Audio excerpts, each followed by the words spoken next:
In the darkness of sacrifice and blind love, sometimes the truth is a sharp blade. The man sacrificed everything for the woman, and in the end, she literally took his heart and lungs, of course. She also operated on his kidneys.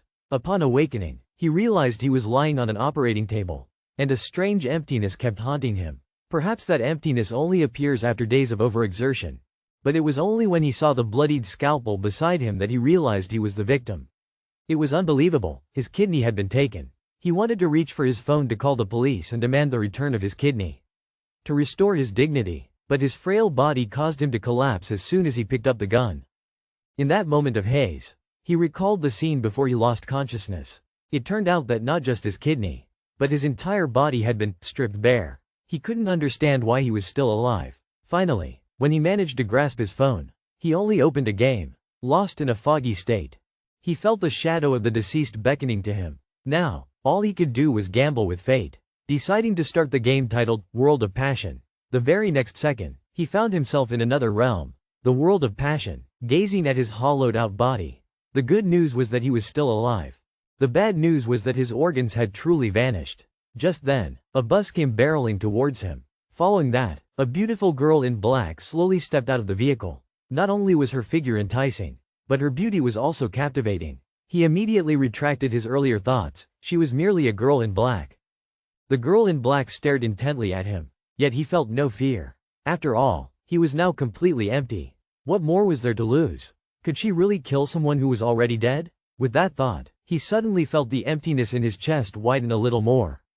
Then, the girl made a beckoning gesture, inviting him to get in the car. He intended to step forward and see what was happening, but suddenly she said, "Sir, please get in the car." The girl in black quickly covered his mouth, forcing him to repeat her words. She was so arrogant, only lacking the audacity to flaunt her body. Even the streetlight beside her could hardly bear it. The girl in black, her face riddled with cracks, suddenly emitted a strange sound, her mouth wide open as if to scream, "Please get in the car."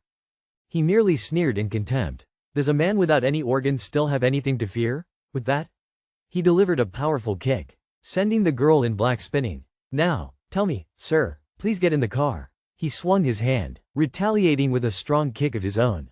In truth, it was simply because she hadn't said, "Sir, please get in the car." She admitted to being careless, not dodging in time. Yet, faced with his ferocity, the girl in black nearly gritted her teeth. Still, she held back and repeated, "Sir, please get in the car." At last, he stepped onto the bus with a sense of satisfaction. As he entered, his clothes transformed completely. In this moment, the wheels of fate began to turn. The bus was already filled with people, all wearing dazed expressions. He quickly spotted a beautiful girl. Sitting beside her, he didn't hesitate to flirt. Soon after, a girl in a black outfit boarded the bus. "Welcome to the world of desires, where the whispers of the divine beckon. The God has spoken, your trials have begun." Hearing this, he smirked slightly. Indeed, a rather peculiar deity. At that very moment, in an abandoned factory in the real world, a man dressed as a doctor emerged slowly, holding a box. Outside, a red sports car waited, accompanied by a woman. They both disrobed. The man set the box down and said, "Rest assured, I shall do my job." A woman licked her lips, replying, "You do it very well." Just as the doctor was about to brush it off, a gun was suddenly aimed at his head. In the next instant, bang, the woman pulled the trigger. "Next time, don't do so well." The doctor was shot dead immediately. Afterwards, the woman took the heart from the box, excitement glinting in her eyes as she licked it. "I can hear the whispers of the divine." Meanwhile, on the bus in the world of desires, the girl in black began to explain the rules of the game. The first challenge was called, Abandon. In 10 minutes, they would cross a bridge. Due to years of neglect, the bridge could not withstand the weight of so many people. At that moment, it would collapse. All would perish, but if just one person stepped off the bus, they would safely cross the bridge. Who that person would be could be decided by vote or by forceful ejection. Only those who completed the final challenge could achieve their deepest desires. Once the introduction was over, they had only 9 minutes left. As for those who stepped off, death was inevitable. Panic ensued among the crowd, but he did not find death frightening. What was truly terrifying was the phone still hadn't reconfigured. In the current situation, one could not tell if they were already dead. At that moment, a pregnant woman in the bus suddenly exclaimed, "Don't let me off. My child hasn't been born yet. I cannot die." Some claimed they had cancer. while others said their children were in intensive care and couldn't get off the bus. Instantly, everyone began to voice their reasons for why they couldn't die. He was left bewildered. Goodness, are your reasons truly so unyielding? Observing the scene, it seemed that reclaiming organs might not be such a terrible thing after all. Just then, a middle-aged man stood up. He argued that from a rational standpoint, the first to be eliminated should be the burden of the group. Namely the pregnant woman who had first spoken up. The pregnant woman, as if possessed, cried out with tears welling in her eyes. What remains of humanity if you act this way? Unexpectedly, the middle-aged man replied. Women use pregnancy as a moral shackles on us, forcing us to get off the vehicle to die. Are you not being cruel? These words instantly garnered agreement and support from everyone present. They began to force the pregnant woman off the vehicle, claiming it was for the greater good of the group. Ultimately, the pregnant woman was pushed toward the door by a throng of people. The girl in the black outfit beside her revealed a smug smile. It seemed she had achieved her objective. Seeing the pregnant woman being thrust outside, he quickly pulled her back. Then, he began to explain slowly. Your logic has been flawed from the start. In truth, they did say that one person must get off the vehicle to cross the bridge. But they did not specify that this person must be chosen from among us. Upon finishing, he pointed at the girl in the black outfit. Suddenly, she appeared frantic. I warn you, there is less than a minute left to cross the bridge. If you do not throw her out, we will all perish. Yet, this only solidified his conviction within. Throw her down, and everyone will be fine. Who would agree, and who would oppose? Hearing this, everyone nodded in agreement. If they could force the NPC off the vehicle, they wouldn't have to commit murder. Thus, all eyes turned toward the girl in the black outfit. When he saw her trembling with rage, he commanded, Now, princess, please step off the vehicle. The girl, as the NPC, was kicked out by him. It turned out that at that moment, he had uncovered a secret. When he boarded the vehicle, he had given the girl in the black outfit a large cake. At that time, even though she was furious, she dared not resist, so he guessed that there must be some rule preventing her from harming the passengers. Hearing this, the expression on the girl in the black outfit changed, and she charged at him. But he blocked her with one hand. What level are you at? We're in the same vehicle. Upon saying this, a kick sent the girl in the black outfit flying out. Get off. At the same time, the window of the vehicle spewed forth a stream of blood, signifying that they had passed this trial. As everyone rejoiced, no one noticed that a paper torch had materialized in his hand from thin air. Is this some kind of equipment? Just then, a voice echoed continuously in his mind. Did the alluring girl get on the vehicle? You will receive the name of the demon. He held his head. Could this be a legitimate piece of equipment? Although it felt slightly bizarre. It appeared to be a summoning item. Afterward, he tucked it away into his pocket. Alas, my life feels like walking on thin ice. Every blessing I possess is but a reflection of the merit I've accrued by doing good deeds. I do not deserve this. At that moment, the vehicle came to a halt. The next round of the game was about to commence. The car stopped before a place ominously named Bloodlust Nursing Home. He was the first to step out. As he descended, a pregnant woman suddenly noticed a tattered doll lying on the ground. Meanwhile, in the realm of reality, a woman sat before a mirror, applying makeup while gazing at her own grotesque reflection. She clutched her head in despair, wailing, Why is this happening? No, this is not me. I could return to how I was before, it's all his fault. I want him dead. The scenery shifted. Back in the world of passion, the pregnant woman was startled by the doll on the ground, letting out a scream. Seeing this, he kicked the doll away. Before long, everyone began to alight from the vehicle, and the bus drove off. As everyone entered the blood-soaked orphanage, a pair of red high-heeled shoes appeared in their wake. A woman clad in a white blouse proclaimed, I am the director here. You are the latest batch to arrive. With that, she invited everyone inside. A timid girl clung tightly to him, for the place was rife with arms and large wounds. Every room echoed with sounds of, I'm hungry. I'm hungry. So delicious. Truly splendid. Suddenly, the director halted, saying, Each of us is responsible for 3 rooms. The information left by their children is posted at the door. Remember this well. You must care for the elderly according to this information, otherwise, you will face the consequences alone. The right side of the first floor was a communal kitchen, and every room had its own restroom. With that, the director pulled out a stack of mission cards from her person and tossed them outside. Then, she turned and departed. Now, go on. They could wait no longer. When night falls, do not venture outside your room. It's best not to sleep too soundly at night. He never expected that he would sacrifice everything for a woman, only to have her truly take his heart and lungs away. She even severed his kidneys. Losing all his organs, he found himself adrift in the world of passion. To regain his normalcy, he began to face various trials. And this mission was to deliver food to the elderly in the nursing home. According to the information on the small card at the door, he decided to enter the kitchen first. Looking at the fresh blood smeared across the hallway, he understood that he must tread carefully on this task. If not handled well, peril to his life was imminent. Upon arriving in the kitchen, he discovered others were also busy preparing dinner. Vong Men was planning to cook a dish of medium-rare meat to suit the old man's taste. While Vong Men was cooking, the words of the middle-aged man known as Lu Xie caught his attention. It turned out that Lu Xie was no stranger to the world of desires. Yet, each challenge would not repeat itself, so he too was unaware of how to evade danger. But one thing the man could remind everyone was to never attempt to resurrect the dead. For the dead cannot return to life. Who can guarantee that those resurrected in this manner are still themselves? A man in the crowd questioned with a look of fear. Lu Xie stated he did not know the answer. But surely they were not the same people. Lu Xie also understood. Only those on the brink of death or those with a desire that reaches its peak could enter the realm of desires. Thus, his words were quite difficult for everyone to accept. Yet he insisted that when desires encircle, death is but a release. At that moment, the reckless one had finished preparing dinner. Afterwards, he knocked on the door with the dish, but no one responded. The reckless one had no choice but to push the door open and step inside. Within, an old man, thin as a stick, sat upon the bed. Upon seeing the reckless one bring steak, the old man sniffed it twice before starting to devour it hungrily. Vong Men found this task rather simple. Indeed, he was fortunate, but just then, the old man suddenly struck, thrusting his hand into Vong Men's chest, continuously shouting, "Not tasty, not tasty." This unexpected attack left Vong Men in shock. If it's not to your taste, just say so, I can offer you something else. Don't stab straight into someone's heart like that. Do you even know what manners are? Meanwhile, the old man's hand rummaged through Vong Men's body, poking in and out.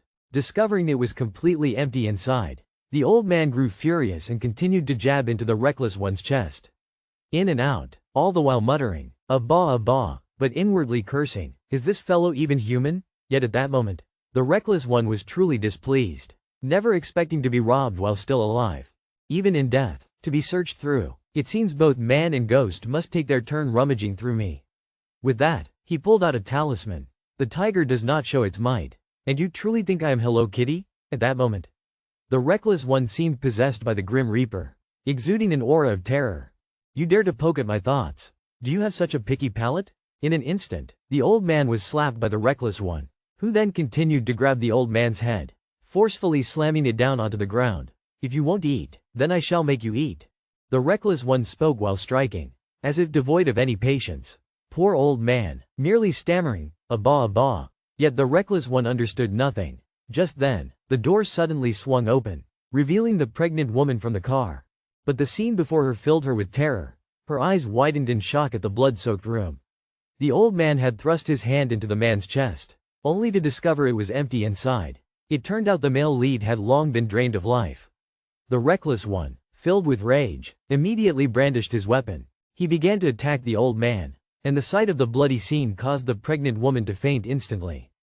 In Wang Ming's mind, images of hell flashed like demons. Kill him! Kill him! This stirred a fury within the reckless one, who was usually calm. At that moment, he truly felt the urge to crush his opponent's skull. Poor old man, only able to mumble, a bah. And suddenly, just as Wang Ming was about to strike, the shadow clinging to him vanished. The reckless one found himself at a loss for words for 3 minutes. Wondering, is this even possible? Afterward, he drew his weapon, preparing to summon once more. The result was announced. The cursed ticket required 3 hours to refresh. How frustrating it was that this item had a cooldown. Having lost his power, the reckless one immediately retracted. Listen to me, what just happened was truly a misunderstanding. Unexpectedly, the opponent nodded in agreement. The reckless one thought, perhaps he was frightened by me just now. Thus, he grinned slyly and asked, "So, will you eat?" The old man promptly obeyed and began to eat. At this moment, the reckless one regained his composure. It seemed that the cursed ticket affected one's mind, otherwise, a civilized person like him wouldn't be thinking of crushing his opponent's head. Uncertain of what lay ahead, the cursed ticket was his trump card, best kept secret. As the reckless one pulled the pregnant woman into the house, She had also regained consciousness. Just as he was about to explain, she began to scream, "Help me!" Exasperated, the reckless one could only cover her mouth, starting to babble nonsensically, "Don't be afraid. Listen to me. At this point, I can only speak the truth. Actually, I am someone from the relevant agency. There are some things you really shouldn't know too much about. In short, I am a good person." To his surprise, the woman truly believed him. Indeed, once pregnant, a woman becomes foolish for 3 years. It turned out the woman sought the reckless one's help. Although he agreed, he also stated that he could not guarantee anything, nor could he get involved. Just an hour later, in the hall, everyone recounted their experiences. Some had the task of cleaning a room but ended up with an ear bitten off. Others helped an old man with a massage, only for the old man to be crushed. The most tragic was Brother Lu, who had lost a leg. At that moment, the director approached, still wiping blood from his hands. "What are you all doing here? Have you completed your mission?" Everyone collectively complained that these tasks were impossible to finish. The director licked his lips. "If you haven't completed the mission, that's all right, though your efforts were lacking. The flavor remains exquisite." Just then, he spotted the daredevil and the pregnant woman arriving late. Vong Men immediately smiled and said, "Director, of course, I came to see you. I was unprepared for the overwhelming beauty before me, leaving me unable to move." Hearing this, the pregnant woman was left dumbfounded. Is this person truly a government official? I never expected such grace. Without any hint of aggression, the director walked over and patted Vong Men on the shoulder. "Tonight, I will seek you out privately." This left Vong Men at a loss. He hadn't expected his casual remark to be taken seriously. He pondered, could it truly activate some hidden mechanism? After the director left, the others finally understood. The daredevil had completed his mission, prompting everyone to demand he share his secrets and skills for overcoming challenges. After all, they were all human. Weren't they meant to help one another? Now, they were all in the same boat, unable to act selfishly. Lu Ca, the man in the suit, swiftly pushed Vong Men to the forefront of the storm. Vong Men could no longer bear it. "Everyone shut up." He loathed those who used morality to coerce others. After saying this, he took the hand of the pregnant woman, intending to leave. Seeing this, Lu Ca hurriedly called Vong Men back. To extract clues from Vong Men, he decided to share tales related to the world of desire. He was ready to recount to everyone his previous venture into the world of desire, certain that this information would aid them in fulfilling their own cravings. Lu Ca lit a cigarette and said, "It was that very game that revealed to me the truths of the realm of desire. The succubus invites the male protagonist at night." But little did he know, his life force would be utterly drained. Vong Men felt a blow to his lower back, as if he had lost all masculine drive. It turned out that just moments ago, Vong Men had taken the succubus away after the director had departed. Knowing he had passed the trials, Lu Ca intended to use his own experiences from the realm of desire to barter for Vong Men's secrets to overcoming challenges. It turned out Lu Ca's full name was Lu Trong Kai, and he had fallen into heavy debt due to his gambling addiction. He was frequently hounded for repayment to the brink of losing his life. And it was during that dark time he entered the world of desire and completed a trial. At that moment, his yearning was for money. He needed 1 million. Upon returning to reality, his desire was indeed fulfilled. However, his father had fallen from a construction site, becoming a vegetable. Lu Trong Kai received exactly 1 million in compensation. His desire had been realized, but the price paid was his father. Now, his father lay in the hospital, a silent witness to the cost of his ambition. Driven by his insatiable yearning, his father had become a mere shell of a man. Vong Men pondered deeply, realizing that according to Lu Trong Kai, the path to fulfill one's desires was not a gift from the heavens, but rather a journey fraught with peril and intrigue. The reckless one's desire was to reclaim his very organs. Thus, it was highly likely that what he sought were the decayed remnants of his own insides. Or perhaps to trigger a series of events that would allow him to retrieve what had been taken by the one who had received his grafted organs. Therefore, when the moment of desire finally arrived, he must strive to distance himself from all that was foul. At this moment, Lu Trong Kai implored the reckless one for assistance, for each soul bore the weight of 3 rooms. And already, in this first room, he had lost a leg. In truth, the reckless one was uncertain if the old man's methods would yield any fruit. Even if he spoke the truth, it seemed these individuals were only destined to meet a quicker demise. Consequently, he could only express to everyone that he had truly discovered no mechanisms of the game. With that, he led the pregnant woman away. Yet, as he turned back, a flicker of intention sparked within him. The reckless one prepared to return and question the old man. hoping to uncover some clue. At that moment, the old man was cowering in the corner, frightened by the reckless one's presence. The woman beside him inquired with a puzzled expression, "Aren't they from the government? Why didn't you help them just now?" Vong Men was taken aback by her defense of those individuals. Clearly, on the bus, they had callously discarded her without a second thought. Yet the woman replied, "If it truly came to the point of having to abandon someone, perhaps I would have done the same. After all, I have my own desires to fulfill." It turned out her husband was a firefighter who had recently sacrificed himself during a rescue operation. Now, they were left with only this unborn child. Despite the doctors declaring that the child was unlikely to survive, she was determined to keep the baby. As long as she could conquer the challenges ahead, everything would be alright. The reckless one had no idea that this child was the descendant of a hero. He then began to interrogate the old man, questioning why he had to reach into the fray earlier. The old man could only scribble down the reason on paper, stating that he did not like eating well-done meat. However, the reckless one mused, so it was a descendant of a hero. He then intensified his questioning of the old man, perplexed as to why the statements contradicted each other. The old man stammered, unable to offer anything but the written reason. He did not like eating well-done meat. Yet Vong Men continued to contemplate. The director had mentioned that the information outside was left by the children, clearly indicating a preference for well-done meat. It was an obvious trap. Nevertheless, Vong Men managed to deduce a lead from this. Though he remained uncertain, the pregnant woman showed her readiness to take a chance. After all, if it hadn't been for the sake of survival, he would have perished on that bus long ago. Then, Vong Men informed him that the information left by the children outside was highly likely to be false. If they went against it, they might just evade danger. The pregnant woman resolved to give it a try. But if what Trong Kai said is true, could the child who survived truly be healthy? Soon after, Vong Men began to feel a throbbing headache. After all, the director would come looking for him tonight. Although the director had a rather impressive physique, he was not human.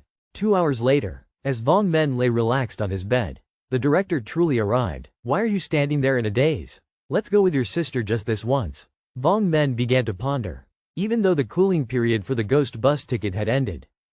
However, the director was clearly much stronger than that old man. If he couldn't defeat him, wouldn't he be at his mercy? He had to find a way to preserve his honor. Could it be that victory could only be achieved through wit? Vong Men opened his heart and said, "Director, in truth, I also wish to, with you. But I am truly a person without motivation. My V12 engine has been taken by a villain. I have no motivation left. Director, the villain has robbed me of my love. HMPH. Useless. Those volunteers responsible for 401 and that old man. Didn't you see them going to find someone and then sleep? Why are you telling me to go? Director, didn't you say that we shouldn't go out after dark? Heeding advice fills the stomach. I still have to deal with my uncle." "What did you say?" "I'm saying that if I deal with my uncle, I prefer finding people, not very professional. Rest assured, as long as I find someone, I won't let you work for free. The reward isn't important. I mainly want to help ease your worries." Director, he truly was a master of pretense. Then, Vong Men thought of the one responsible for 401, wasn't that the bus? The girl sitting next to him on the bus, Bak 2, was also absent from the lobby this afternoon. He wondered if the director had sent her to find someone or to help clean up the bodies. But now he could only heed the call and rushed outside, mumbling, "All martial arts can only be broken quickly.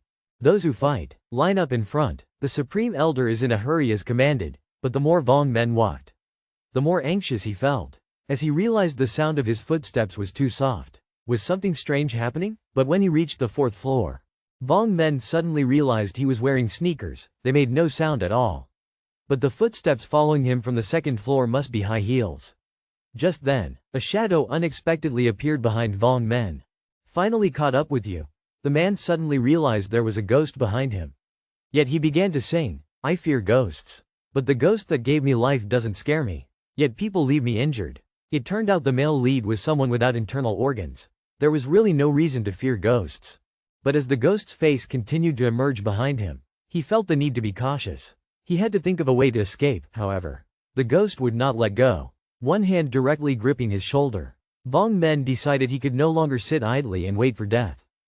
He could only draw forth his treasure to threaten it. Thus, he shouted loudly, "Bold specter, do you dare to touch me?" He intended to summon the ghost ticket. But before he could channel its power, his hand became immobile. He could see the ghostly hand gripping Wang Ming's arm. And then, The head slowly hovered into view. What did you just say? Wait a moment, I'm almost done here. Hearing those words, Wang Ming immediately took flight, telling himself, hold on, my hands are just numb. I can't use the ghost ticket, but my legs are fine. Chu Ziren once said, if you can't fight back, then curse. If you can't curse, then run. Wang Ming swiftly chased after the ghost. The ghostly hand clinging to his shoulder gradually slipped away. At this moment, Wang Ming turned his head and realized that the ghost had been fragmented into many pieces. He recalled the moment he ascended to the third floor when he only heard footsteps, nearing the fourth floor. A tongue and another hand had joined the chorus. It appeared that the ghost's body was dispersing throughout the corridor, in the process of reassembling. No wonder it wanted him to wait. Once it was fully assembled, he would surely face a dire situation. As this thought crossed his mind, Wang Ming hurriedly calmed his racing heart. However, he soon remembered he had no heart at all, and thus, no heartbeat. At this moment, Wang Ming also realized there was no blood here. It seemed the conditions on the fourth floor were vastly better than on the second. Soon, Wang Ming found room 401. The note on the door indicated that the elderly occupant inside was forgetful and enjoyed playing hide and seek.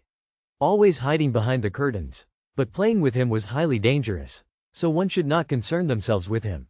Based on his prior deductions, Wang Ming concluded that the solution for room 401 was undoubtedly to play hide and seek with the old man. Yet when he opened the door, he discovered that despite the mention of hiding behind curtains, there were none in the room.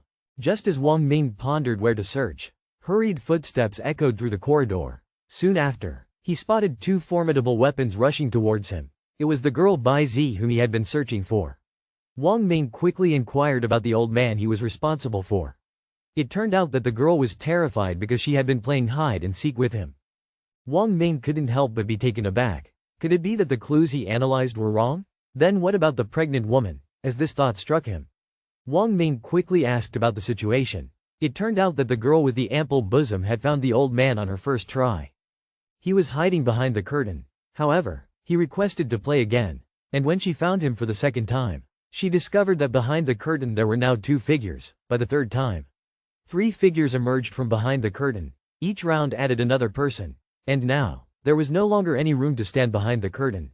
When Wang Ming reached the curtain, he discovered a long line of old men waiting there. The girl with the ample bosom, frightened, rushed into Wang Ming's embrace. Immediately, she began to speak frantically. Hey, can I be your girlfriend? You came to find me because you must really like me, right? Now that I'm your girlfriend, you can't just abandon me.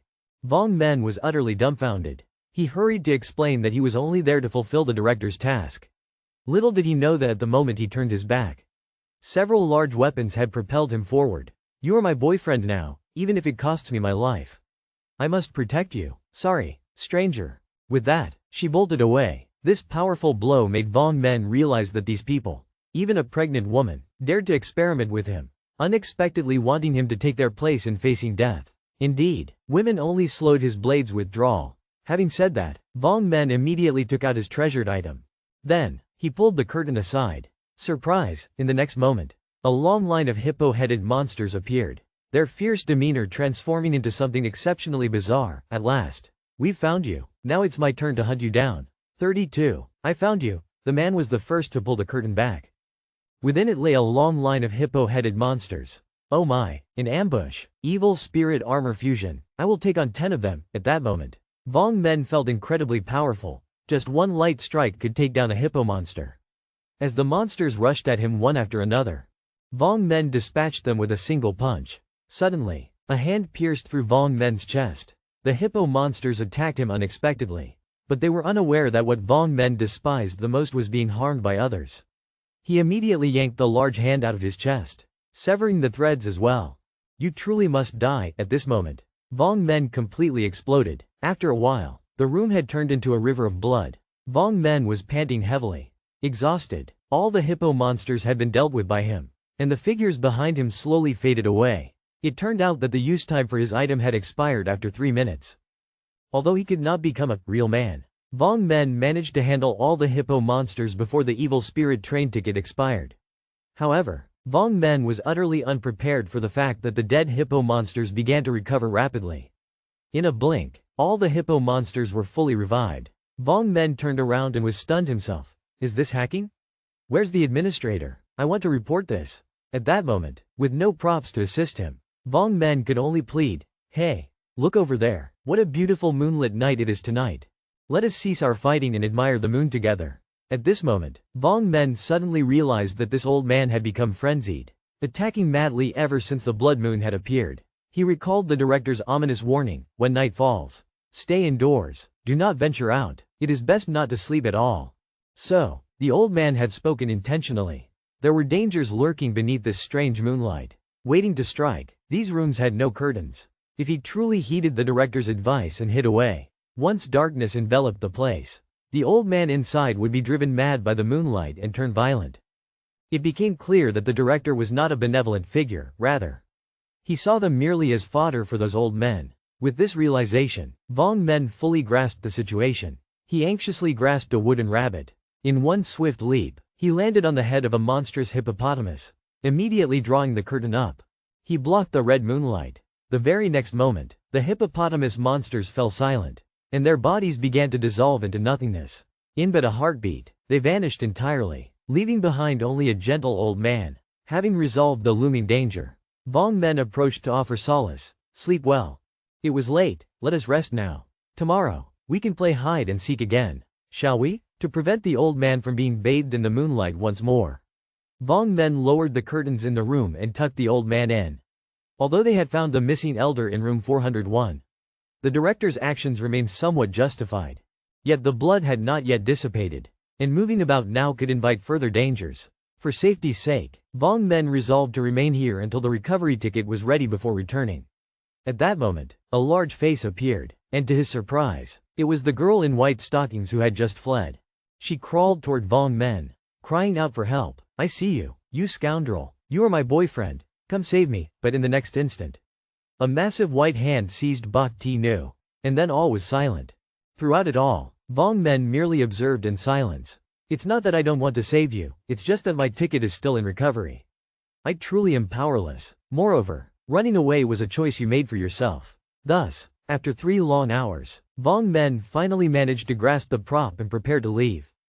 Yet the sight before him struck him with shock, for all that remained of Bak Ti Moi Moi was a pool of blood.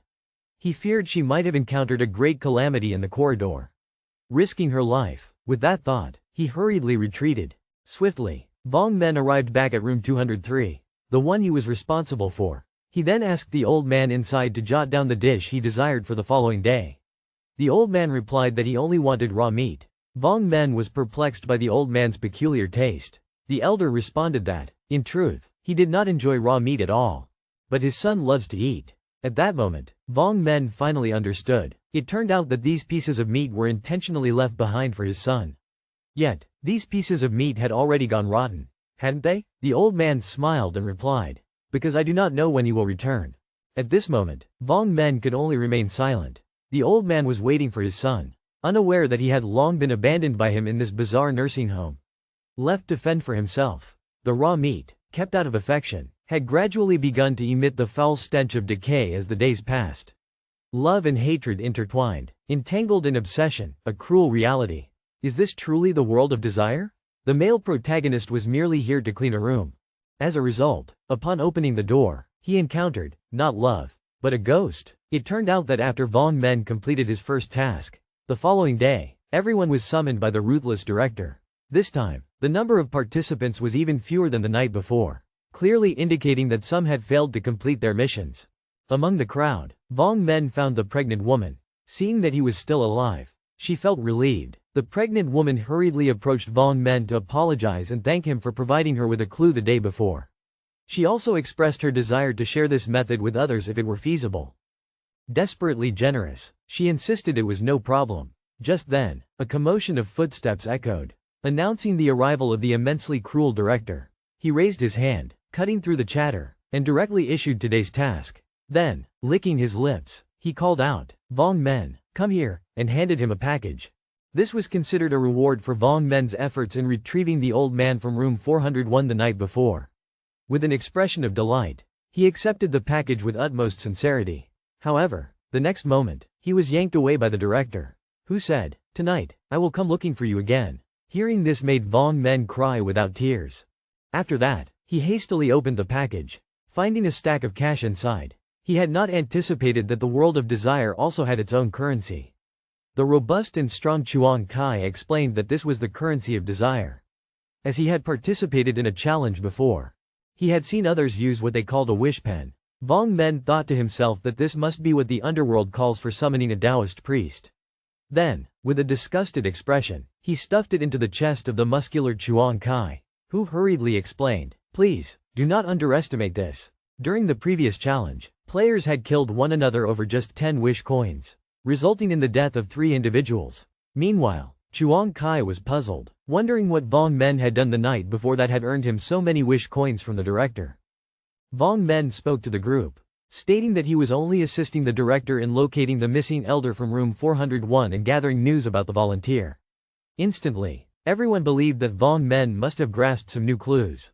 At that moment, Trong Kai was the first to step forward, declaring that he had provided Vong Men with some information about the realm of desire the day before. If he felt it was insufficient, he could continue to share more in exchange for the clues Vong Men possessed. Little did Vong Men know, this individual was indeed concealing many secrets. Therefore, to coax him into speaking, based on Trong Kai's words, he guessed that everyone must have come from Lam Hai City just like him. Or in other words, they all arrived here from Lam Hai City, as the realm of desire fundamentally gathered players based on their regions.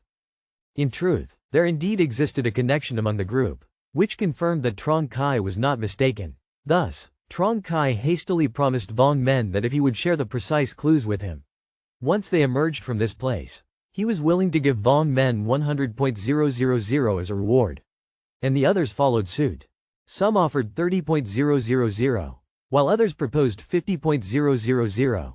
Their hearts raced with excitement. For the promise of clues, he originally intended to let Van Li inform them, not expecting this unforeseen gain. Yet, outwardly he maintained an air of nonchalance, saying, "If you sincerely wish to inquire, I shall generously share with you," and promptly recounted the experiences and speculations of the previous night.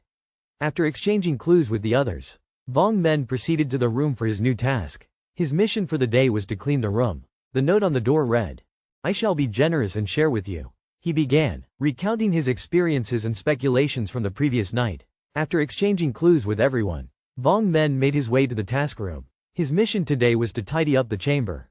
A note on the door read as follows: "My mother suffers from Alzheimer's. She looks around and even forgets to use the restroom. Though her temper may be a bit fiery, she has never harmed anyone. You volunteers need not fear." After reading this information, Vong Men opened the door and stepped inside. However, he discovered that there was fundamentally no one inside. Suddenly, a shadow emerged from behind, revealing a large, blood-red gap. In a frenzied manner, it choked out, "I demand to see my daughter. I will stop at nothing." Little did he anticipate that this old crone, despite her age, possessed a terrifying strength. "If this continues, my neck shall surely be crushed by her." Just as Vong Men was about to use the ticket of the wicked spirit, he suddenly recalled the note on the door. It had mentioned that the old woman even forgot to use the restroom. What else could she possibly remember? Thus, in that very moment, Vong Men transformed into, "Mother, I am your beloved daughter. Mother, I've come to visit you." The old woman gasped, "Is that you, Tiu Fuang?" Seeing this, Vong Men quickly continued the charade. "Yes, mother, it is I, Tiu Fuang. Have you forgotten me?" If so, at this point, Vong Men feigned the appearance of tears. Truly remarkable. This act brought the forgetful old woman back to her senses. "How could I not recognize you? My dear, Tiu Fuang, do not cry, do not cry." But just then, the old woman glanced at Vong Men's chest and remarked, "But why do I remember you having such a large bosom?" Vong Men replied with a serious tone, "Haha, that you may not know. The trend these days is precisely this. It not only allows one to wear beautiful clothing but also symbolizes peace throughout the realm. Men who prefer ample bosoms are nothing but lecherous scoundrels." Ha, truly clever. If I were not wise, I too would believe that at this moment. The old woman had reverted back to her human form. Seeing this, he lured her into the room, where the old woman, now completely convinced, believed that the one before her was indeed his daughter. A good daughter is always a mother's fault. "Did you think I was a caregiver in this facility?" Vong Men's heart raced. Were not those who challenged him also caregivers? Thus, he cautiously inquired about the caregivers in the facility. "I feel they are not too bad." When suddenly, the old woman, her expression turning fierce, declared, My love, you have been deceived. The main character never expected that the very thing capable of defeating the specter was a piece of currency. Truly, money can buy even spirits. At that moment, Vong Men encountered the second elder residing there. Yet this elderly figure proclaimed that Vong Men and the other caregivers often struck people. They do not feed the elderly. In fact, some of the old ones are injected with a deadly drug, and those who receive it all perish. Vong Men never expected that. In the eyes of these elderly people, the danger came from caretakers like him. It seemed he had stumbled upon a crucial clue. After soothing the elderly, the director promptly arrived to find Vong Men and assigned him a task. A shipment had arrived that required Vong Men. He was to deliver it to the 5th floor. In the end, the director warned Vong Men not to open the chest, no matter what happened. Watching the director leave with such urgency, Vong Men couldn't help but wonder why he had come to see him tonight. Only to suddenly turn so indifferent. It was not in his character. However, at this moment, the director's mood was indeed not good, for he was unaware of the bizarre happenings among the caretakers. No one died tonight. Vong Men quickly arrived at the main gate to accept his mission. The man who shot the cattle began greeting him right away. You look unfamiliar. You're not one of the nursing home staff. Are you? What do you do? The driver looked at Vong Men as if he were a fool. Don't you recognize what I do? Seeing the driver prepare to leave after unloading the luggage, Vong Men promptly stopped him, expressing that he only wanted to inquire about what was in the suitcase. The information had not yet been fully gathered, and Vong Men did not want the other party to leave just like that. Do not rush. Smoke a cigarette first, and then go. This trick truly works, even though the opponent is now a demon man. When the driver desires a smoke, Vong Men points a finger at the cigarette in the driver's pocket, saying, don't just stand there, give me one too. Unable to hold back any longer, just as the driver was about to go mad, a wish coin was thrown straight at his face. At that very moment, the art style abruptly shifted, and the driver's eyes lit up at the sight of money. Grinning widely, Vong Men chuckled coldly. Money can even turn demons into willing servants. Indeed, it is the power of wealth. Soon after, the cunning driver pulled out a cigarette and offered it up. Here, smoke this. Just as Vong Men was about to inquire, the driver anticipated his question. When Vong Men discovered that the suitcase was filled with drugs and sedatives, a look of bewilderment crossed his face. The driver lit a cigarette and leisurely spoke. Oh, you don't know? In your institution, there are a few old folks who refuse to listen. Just one shot and they're as quiet as can be. Vong Men pondered. Could this be the kind that the old lady in room 204 mentioned? The kind that, after I beat them, they all die. But at this moment, the director had specifically sent someone to bring this. Was he truly planning for them to go kill at the security post? Lost in thought, Vong Men was met with a weighty piece of insider information from the driver. Going out late at night to spark a fire. Are you not afraid of encountering that thing? But as the driver said this, he began to keep secrets, chastising himself for talking too much. This is a secret I'm still not afraid of. Vong Men waved 2 bills. I didn't catch what you just said. I said that even if it's a secret, since you are my close brother, I will definitely share it without holding back. It turns out that long ago, there was a very filial little girl who worked hard to earn money. She took care of her sick mother, willingly giving up a bright future to become a caregiver in this nursing home.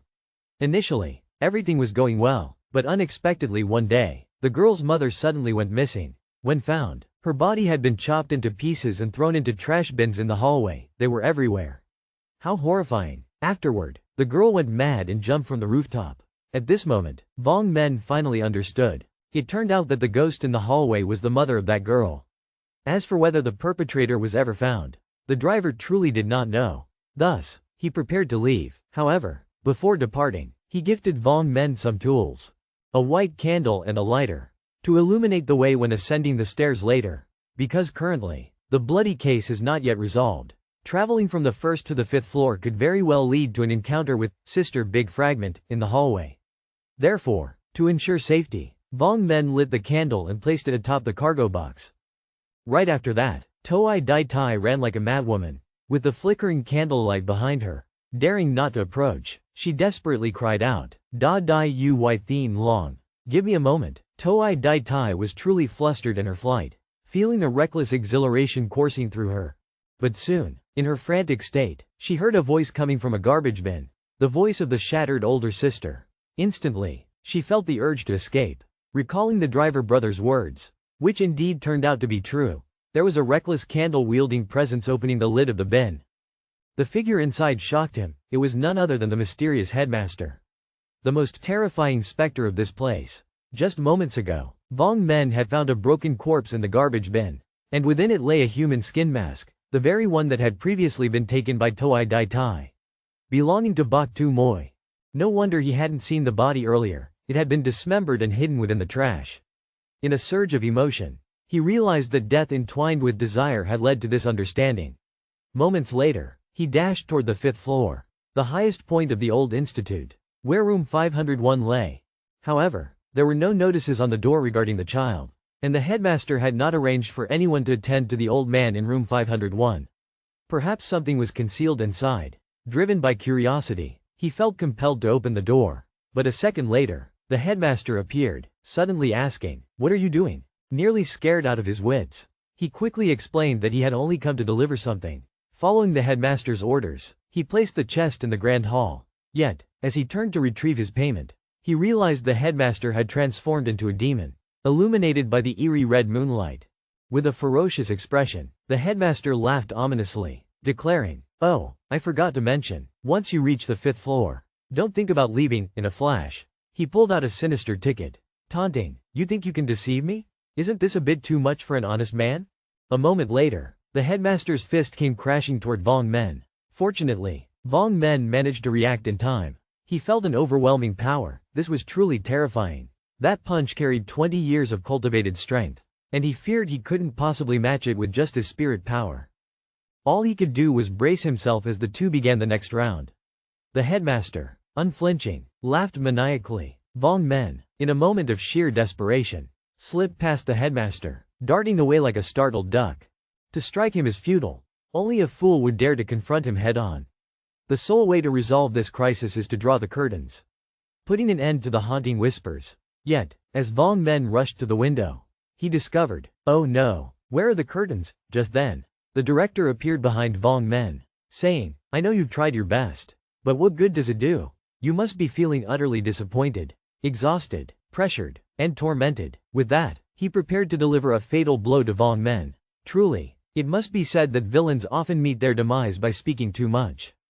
Suddenly, Vong Men had a brilliant idea. He pointed behind the director and shouted, "What are you all standing there for? Hurry, take him down." Startled, the director turned to look, and in the blink of an eye, Vong Men launched a surprise punch, sending him crashing hard against the wall, desperately seizing the chance to escape once more. But with less than a minute left on the cursed ticket, fearing he would truly have to confess, the director resembled a lizard that had climbed to the top, fighting for its life. At this moment, there was no avoiding danger. As the director lunged forward, Vong Men suddenly recalled room 501, and with a fierce kick, he aimed to see what secrets room 501 truly held. The director, his face a mask of shock, could not advance, only to witness Vong Men raise his middle finger in mockery. With that, he slammed the door shut with a loud bang. At the same time, the time on his cursed ticket expired. Takai, breathing heavily as if he had survived a calamity, thought to himself, "I've had enough, truly, I've had enough." But when he turned around and glimpsed the scene inside the room, he found yet another director within. Could this be the director or an aide? What exactly was the director's secret? What was the truth behind the director's transformation into a demon? The director's mother, Sao, in Long Long, was seriously ill. To save her, he traveled far and wide, borrowing money from every possible source. He begged countless people for loans, even resorting to usury. Yet his mother's illness remained untreatable. The director knew that at this moment, his mother was like a bottomless pit of suffering. Overwhelmed, he finally succumbed to despair and suffocated her to death. This was all captured in the chilling imagery of room 501. After witnessing all this, he realized with desperation. It turned out that the director was the girl the driver spoke of. The one who murdered his mother was indeed him. The female specter haunting the hallway was the director's own mother. How could he possibly lay hands on his own flesh and blood? Vong Men pondered endlessly, unable to grasp it. Perhaps in the world of desire, the bizarre and unbelievable were merely the norm. Another night passed, and once again, everyone gathered in the grand hall of the nursing home. At this moment, the number of people present was significant, yet the tension did not lessen. Once, the illustrious Vong Kai had stood forth to assure everyone to relax. "Based on my previous experience at the base, I sensed that this challenge would soon reach its conclusion. For the director had stated that each person was responsible for 3 rooms. Following today's progress, taking care of the last elder's room would mean the challenge was complete. Everyone felt a surge of excitement. But Von Kai also reminded them that while completing the challenge would grant them their wishes, a certain price must still be paid. At the same time, could it really be so simple if one were to only fight with all their might without a moment's respite? Just then, the director appeared, cradling a chest. The loss of vitality had transformed the director back to his original self. Subsequently, he announced one final mission, for the dawn of the next day would bring. The elderly care facility, where the descendants of the elderly would come to visit. Their task was to administer sedatives to these elders before their family arrived, ensuring they remained quiet and docile. Once the visit concluded, their mission would be deemed accomplished.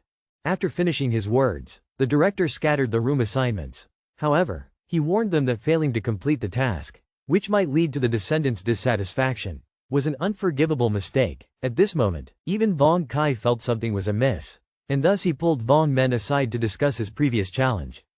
Initially, nearly 50 challengers had stood before them, yet in the end, only 3 remained. Von Men understood.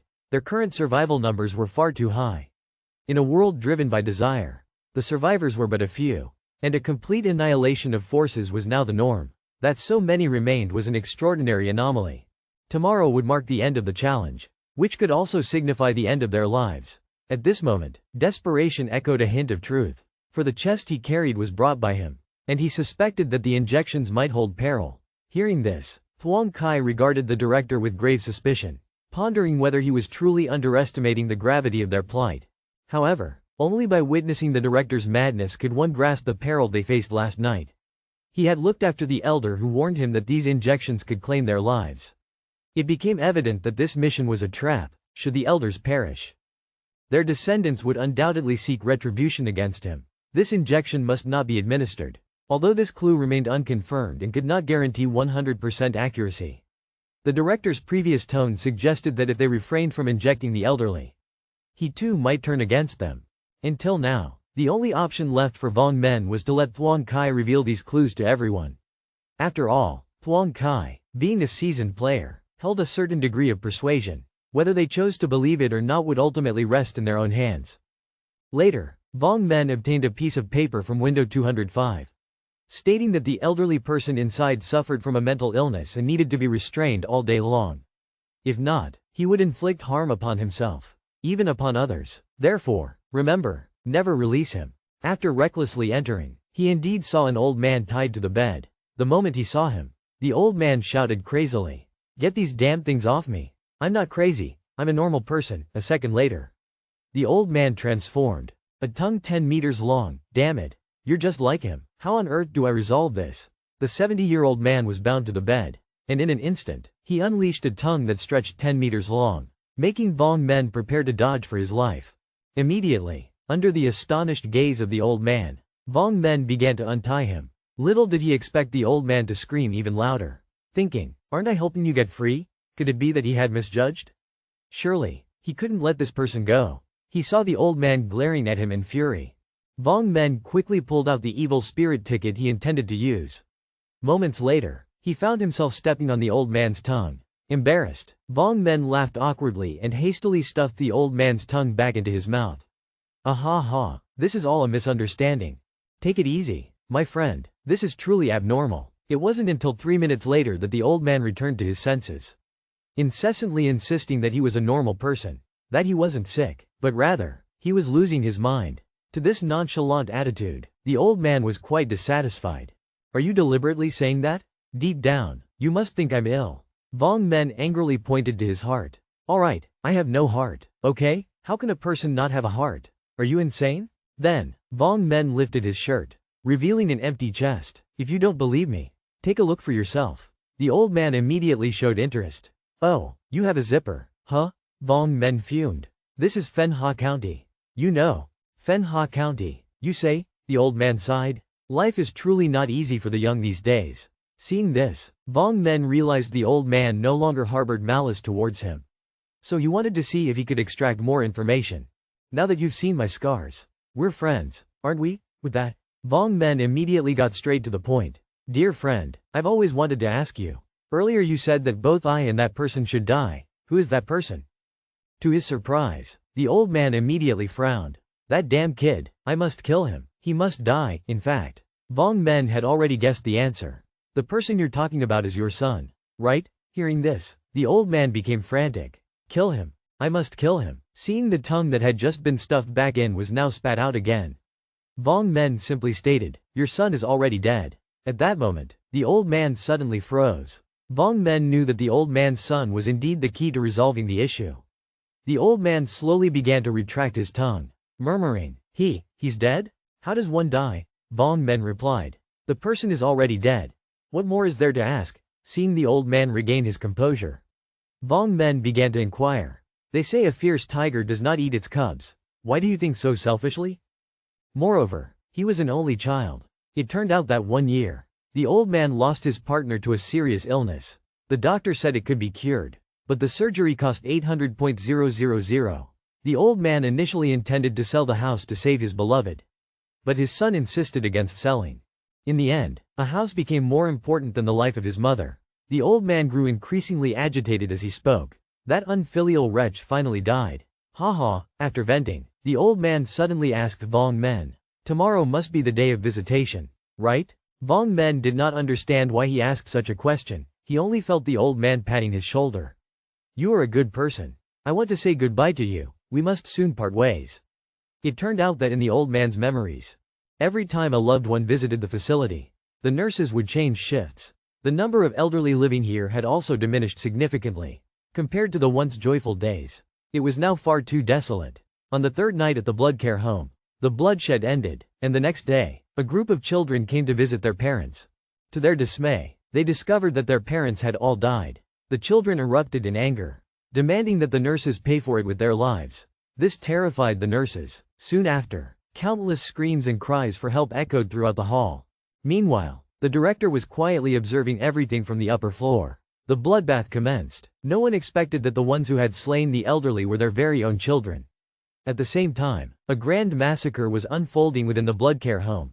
The children transformed into all manner of monsters, relentlessly slaughtering the nurses. Even the pregnant woman hiding on the second floor was not spared. As the creature charged towards the pregnant woman, Vong Men fortunately intervened just in time. At that moment, he had tapped into the power from the cursed ticket. Thus Vong Men had to flee within 3 minutes. Simultaneously, he realized that this was truly a massacre without distinction. Those who received injections perished, and those who did not also met the same fate. This was a death with no escape. At that moment, the pregnant woman was also growing weary. She did not want to drag Vong Men down with her. Yet the protagonist had a fondness for pregnant women, refusing to give up no matter what. If escape was no longer an option, Vong Men turned back, delivering a punch that sent their pursuers flying. Simultaneously, Vong Men felt the power of the cursed spirit seemingly intensifying. But soon after, he sensed something was amiss. The cursed spirit seemed to be devouring him. However, if he unleashed the cursed power now, the monsters before him would instantly claim his life. It turned out the cursed spirit had been waiting for this opportunity. Yet Vong Men remained unconvinced. He wanted to discover who truly controlled the evil spirit, or if it was the evil spirit that consumed him. At that moment, he witnessed a familiar scene. Kai Thuong desperately revealed the final clue. It turned out that the lethal injections were not purchased by the director. Upon hearing this, Vong Men suddenly felt enlightened. If it wasn't the director, then there was only one possibility: the children of the old man. These children wished for their aging parents to depart swiftly. Moreover, from the beginning to the end, they had no intention of allowing these challengers to survive and leave this place. But Vong Men also considered another possibility. There was no time to explain. He grabbed the pregnant woman and ran toward their target, the room 203 he had once cleaned. As the two entered, Vong Men's evil spirit ticket vanished at that very moment. Vong Men knew that the children in room 203 were these monsters. So he deliberately spoke loudly. Take a look at these things. You love eating raw meat, and every time you leave me a portion, yet you lack the courage to visit me even once. Leave him alone with this food. Let it rot slowly. It's not me but you who neglected him. The one who wishes for his death is not me, but the one who raised him. Indeed, a young man stepped forward. Even if you say so, what can it prove? You claim it's for me to eat. But where is the food? It's either spicy or expired. He even hides food in his pockets. Isn't that disgusting? I ask you, isn't that disgusting? It can prove what is said to be left for me to eat. But if the food is not spicy, it has expired. It even hid food in a bag. Is it disgusting? I ask you, is it disgusting? This time, I boldly risk everything. Then, I threw a piece of paper over. The content was what the old man had written in desperation before. The man was chaotic, and then I recalled how, as a child, he loved eating raw meat the most. But as the old man gradually aged, although confused, he still remembered his son's preferences. Yet, he was endlessly despised by his son. Then, he spoke slowly. Although I do not know how long the food's warranty lasts, I am certain that at first, this food was not spoiled. It is not dirty, it simply has not been touched during this time. Until now, the man finally regained his composure. The father is unworthy of his son to bring him home. It is at this moment that the figures of the two began to slowly dissipate, until they transformed into a sky full of starlight, vanishing without a trace. At this moment, I realized I had overlooked something essential. This mission is called Crying at Dusk. And dusk signifies that these old men should not weep. It is right at this moment that the monsters ceased their attacks. It felt as if they were waiting for a kind of salvation to pass through. Finally, I unlocked the next door, just as I had managed to bring an old man and his child to reconcile.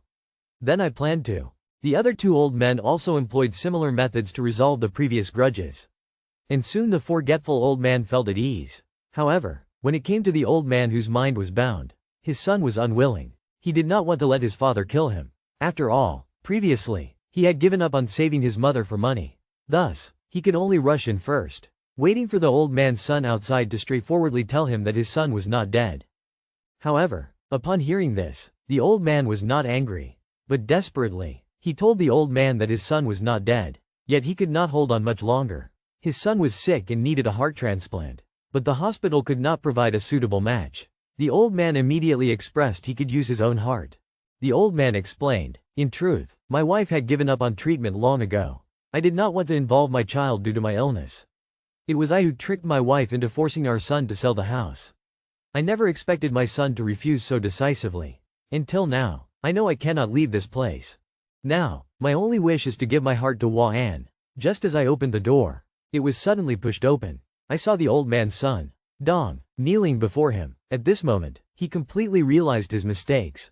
But the old man had actually found peace long ago.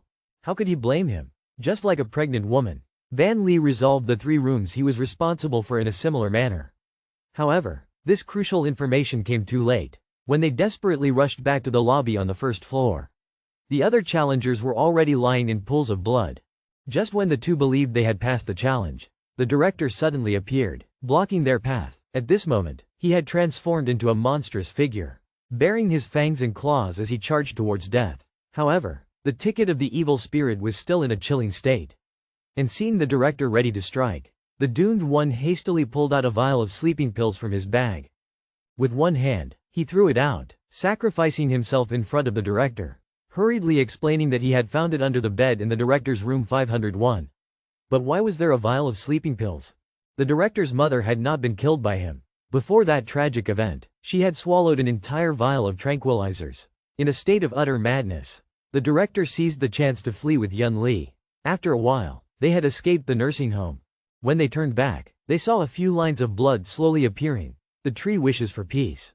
Yet the wind does not cease. I wish to be filial. Yet my parents do not wait. Do not let the dusk weep. Just as the sun never feels sorrow. The bloody challenge at the nursing home had ended, and the two of them finally breathed a sigh of relief. Yet at this moment, a shadow appeared behind Vong Men, presenting him with a white card. This was the reward for overcoming the challenge. Or rather, a wish. Naturally, at this time, old Vong could not refuse. He immediately wrote, "I want to restore all my organs." But in the next moment, the writing began to fade. Unexpectedly, the wish had become void. Vong Men wondered, what does this mean? Why are the deities so stingy? Is one organ even considered a wish? Then I don't need to restore any organs at all, if I go home. Won't I just die anyway? Following that, Vong Men was not fortunate at all. He wished to survive and become the richest person in the world. To master a life full of ambition. And even dreamed of marrying Nai Lan Van Nok. Yet, those simple wishes could not come true. What a shock. Fortunately, he no longer caused any trouble. In the end, he could only write 4 words, "I want to live." Would the so-called deities agree to this? The man had merely undergone an X-ray at the hospital, but the doctor discovered that he had no organs at all. It turned out that after surviving the bloody battle at the nursing home, he had wished to live. At the same time, he had also grasped the chain of logic of the divine, although he did not know what it was. Soon after, he realized he had truly returned to the real world. On the phone, the world of desire slowly faded away. Looking into the hollow chest of himself, he wondered, without organs, am I still human? Living as if not living at all. Recalling past experiences, he found many things incomprehensible. Why did the director dissect his mother and discard her in the hallway? Could it be that the events happening in the world of desire could not be understood with normal reasoning? Luckily, he no longer pondered aimlessly. The urgent matter now was to rush to the hospital for an X-ray. But he did not know that a figure stood not far away. Observing his every move, a girl with red hair licked her lips and said, "In this new world, continue to listen to the whispers of the divine." In the nursing home of the world of desire, the director had returned to his normal form. At the same time, his mother also appeared before him. The director knelt, in agony, saying, "Mother, I was wrong, I couldn't control myself at that time." But his mother merely looked at him with gentle eyes. "My son, I have never blamed you. It is I who has made